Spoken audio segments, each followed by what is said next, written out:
কথা বলতে বলতে ওরা ডাইনিং টেবিলে এসে বসেছে। তারেক চৌধুরী অফিসের কাজে শহরের বাইরে গেছেন। আজ তাসফিন আরিয়ান এখনও ব্রেকফাস্ট টেবিলে আসেনি। লায়লা সালেহাকে ডাকলো। সালেহা, তাসফিন, আরিয়ান বাবাকে ব্রেকফাস্ট টেবিলে আনতে বলো। সালেহা ডাকতে চলে যাবার একটু পরে এসে জানালো, তাসফিন বাবা না করে দিয়েছে, আসবে না। আরিয়ান বাবা আসতেছে। আচ্ছা, তুমি যাও। লায়লা ময়ূরীর দিকে ফিরল।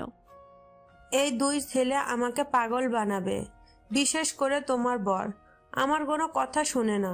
তুমি চলে এসেছো, এবার ওকে ঠিক করবে। তোমার সবার প্রথম কাজ এখন ওকে ব্রেকফাস্টের জন্য ডেকে নিয়ে আসো। ময়ূরী যেতে নিলে আরিয়ান এসে পড়ল। ময়ূরীর দিকে তাকিয়ে সৌজন্যমূলক হেসে বলল, গুড মর্নিং বিউটিফুল লেডি। ময়ূরী জবাবে সামান্য হেসে তাসফিনকে ডাকতে চলে গেল। আরিয়ান চেয়ার টেনে বসলে লায়লা ময়ূরী চলে গিয়েছে কি তা না দেখে বলল, তোমার বিউটিফুল লেডি গুড মর্নিং এখন ব্যাড মর্নিং হয়ে ফিরবে। মানে? একবার সালেহা ডাকার পরেও তাসফিনকে ডাকতে গেছে। সেটাও নিশ্চয়ই তুমি পাঠিয়েছো। লায়লা হাসছে। তাসফিনের বারণ আছে, সকালে একবার ডাকার পর তাকে আর কেউ ডাকতে যাবে না। সকালে ঘুম না হলে এই ছেলে বাড়ি মাথায় তুলে ফেলে। হ্যাঁ, তুমি এসব কেন করছো? কি করছি? আমি তো জাস্ট ভালো মাদার ইন ল হওয়ার ট্রাই করছি। হ্যাঁ, সেটা তো দেখতেই পাচ্ছি, কিন্তু তুমি যতই চেষ্টা করো জঙ্গলিটা তার বউয়ের উপর রাখবে না। ভালোবাসায় অন্ধ হয়ে বিয়ে করেছে। লায়লা অবাক চোখে ছেলের মুখের দিকে তাকালো। এ ছেলে কোথায় বাস করে? দুনিয়ার কোনো খোঁজ খবরই রাখে না। কোথায় থাকো তুমি? কোনো খবরই দেখছি রাখো না। মানে? লায়লা আরিয়ানকে সবটা খুলে বলল। সব শুনে আরিয়ান কতক্ষণ চুপ মেরে বসে রইল। ভেতরের উত্তেজনা প্রকাশ না করে বলল, তার মানে তাসমিন মেয়েটাকে পছন্দ করে না? সহ্যই করতে পারে না। প্রথম দিন মৌরিকে এ বাড়িতে দেখে এতটাই রেগে গিয়েছিল যে ও আর নিজের বাড়ি থেকে চলে গিয়েছিল, সারাদিন ফিরেনি। কিন্তু তাসমিন তো ওকে ভালোবাসতো, এটাই তো বলেছিল আমাদের। জানি না এই ছেলের মনে কি চলছে। ভালোবাসলে কি বিয়ের দিন বউ রেখে চলে আসতো? এখানে আসার পরে ও মৌরিকে অনেক অপমান করেছে। কোন কারণে মেয়েটাকে বিয়ে করতে চেয়েছিল কে জানে। আমি তো শুধু তাসফিনকে জ্বালানোর জন্য মেয়েটাকে এখানে থাকতে দিয়েছি, নইলে কবেই বের করে দিতাম। আরিয়ান মনে মনে ভাবছে, তাসফিন মৌরিকে দেখতে পারে না, ওকে এ বাড়িতে রাখতে চায় না। ওদের মাঝে সম্পর্ক ঠিক না থাকলেই তার কাজ সহজ হয়ে যাবে। অবশ্য এত সুন্দর একটা মেয়েকে জঙ্গলিটা ডিজার্ভও করে না। সেদিন ময়ূরীকে প্রথম দেখেই তার ভালো লেগে গিয়েছিল। বইয়ের দিকে নজর দিলে জঙ্গলি তাসফিন তার চোখ তুলে নিতে দুবার ভাবত না। এ ভয়ে এতদিন পিছিয়ে ছিল। কিন্তু এখন আর কোনো ভয় নেই। তাসফিন ওদের বিয়ে অস্বীকার করেছে। ময়ূরীকেও বউ মানে না, ভালোবাসে না। আরিয়ান চাইলেই এখন নিজের প্ল্যান সাকসেস করতে পারবে। লায়লা কমলার খোসা ছাড়াতে ছাড়াতে ছেলেকে বলল, এখনই ফিরে আসবে দেখো, বেচারির জন্য আমার মায়া হচ্ছে।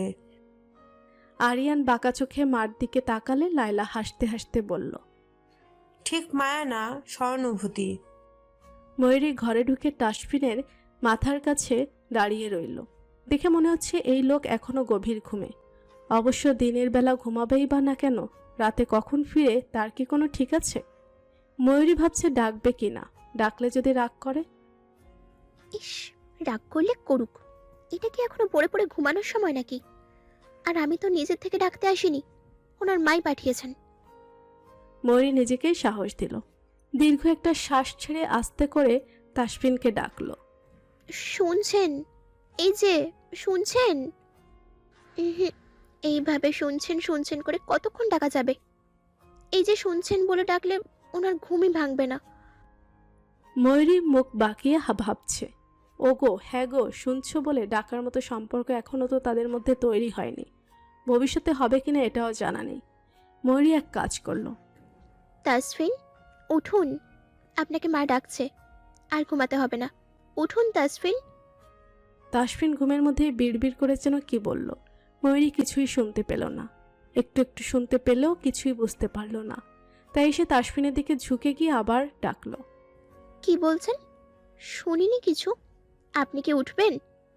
খালা বিরক্ত করো না প্লিজ, আমি আরো ঘুমাবো। তাসফিনের মুখে খালা ডাক শুনে ময়ূরীর চোখ কপালে উঠে পড়ল। হায় আল্লাহ, বলে কি এই লোক? নিজের আপন বউকে খালা বলছে। মাথাটা খারাপ হয়ে গেছে নাকি? আমি আপনার খালা না, আপনার বিয়ে করা বউ। বউকে খালা ডাকছেন? পাপ হবে যে।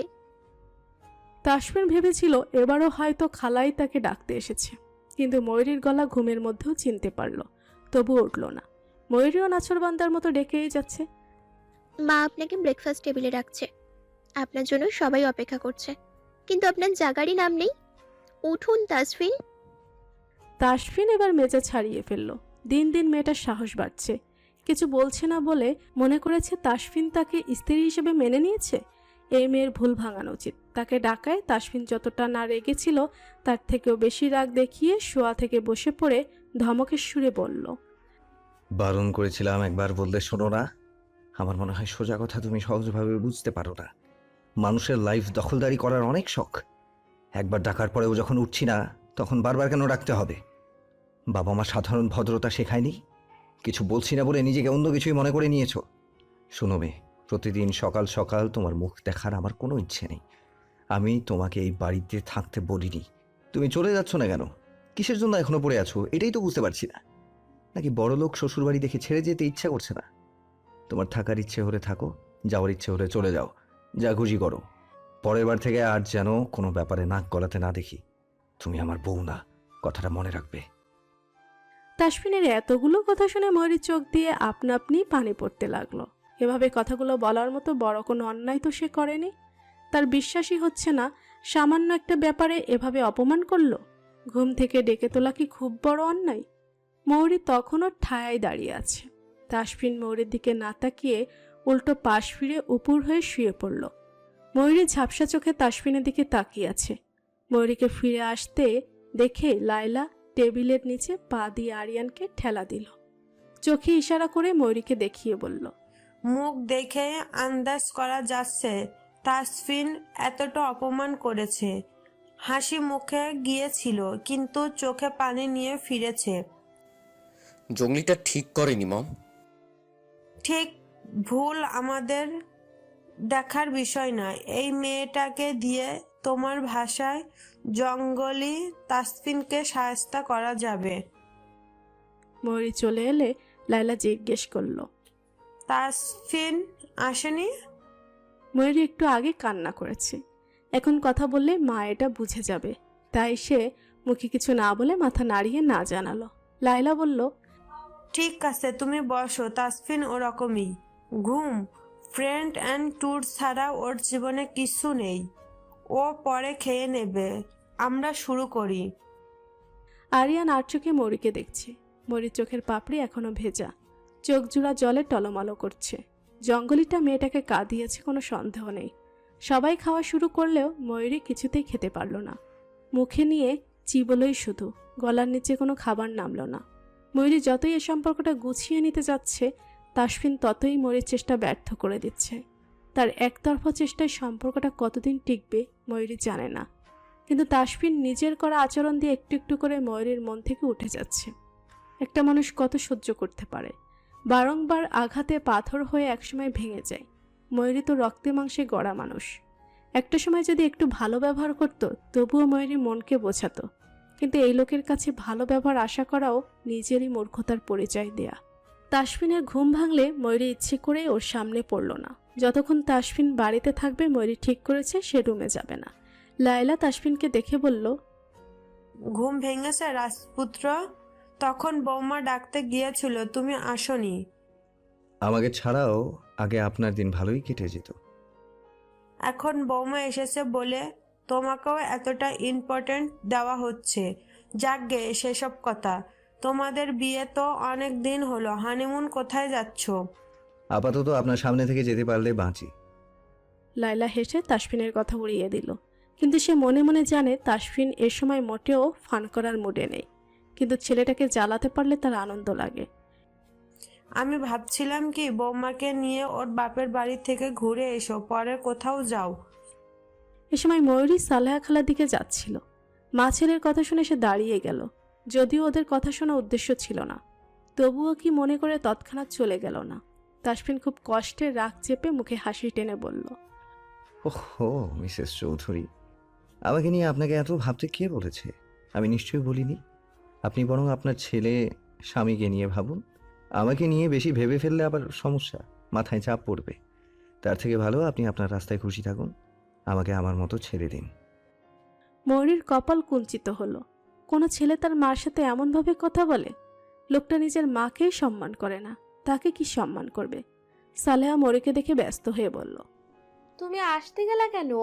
আমাকে ডাকলেই পারতা।